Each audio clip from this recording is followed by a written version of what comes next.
It all started with a letter, thin, official-looking, and dripping with authority from our HOA board. Karen, the self-appointed neighborhood watchdog known for her militant approach to rules and her borderline obsession with control, had convinced the board to send a formal notice. According to the letter, I was in violation of several covenants, and worse, the HOA was initiating proceedings to seize a portion of my property that encroached on common ground. I read it twice, disbelief turning quickly to irritation. My property line was perfectly clear, surveyed and documented when I bought the house. And the thought of some HOA tyrant trying to confiscate a piece of my land? Unthinkable. What Karen didn't know, and what she never asked, was that I was a federal agent. Not just any agent, but one with years of experience in property disputes, investigations, and legal enforcement.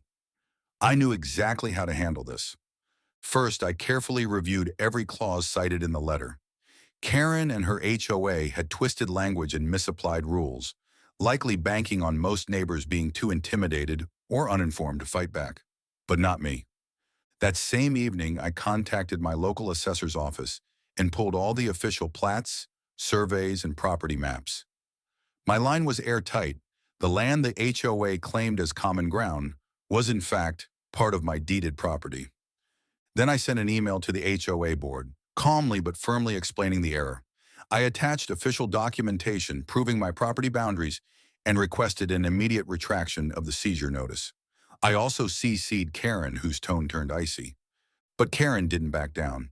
Instead, she doubled down, scheduling a neighborhood meeting to discuss the encroachment issue, hoping to sway other residents against me. On the night of the meeting, I showed up prepared. I brought hard copies of the survey, a legal memo outlining the HOA's overreach, and most importantly, my presence as a federal agent. I stayed calm, letting the facts do the talking. Karen started with her usual fiery accusations, trying to paint me as the problem. But as I laid out the evidence with clarity and professionalism, the room's atmosphere shifted.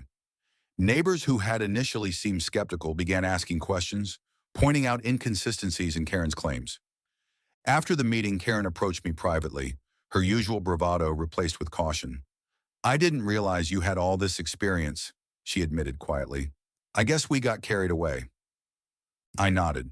HOAs have their place, but they must respect the law and individual rights. If there's a genuine issue, I'm always open to discussion. But false claims and attempts to seize property without basis won't be tolerated. The HOA retracted the seizure notice the very next day. Karen even sent a formal apology to me, though it was begrudging. Over time, she learned to tread more carefully when it came to my property. This whole episode reminded me how important it is to stand your ground, especially when facing someone like Karen, who uses authority as a weapon. And it also reminded my neighbors that sometimes the best defense is a cool head, thorough knowledge, and a little bit of power they might not expect. So while Karen thought she could bully me into giving up what was rightfully mine, she underestimated the federal agent living next door. And that, as they say, made all the difference.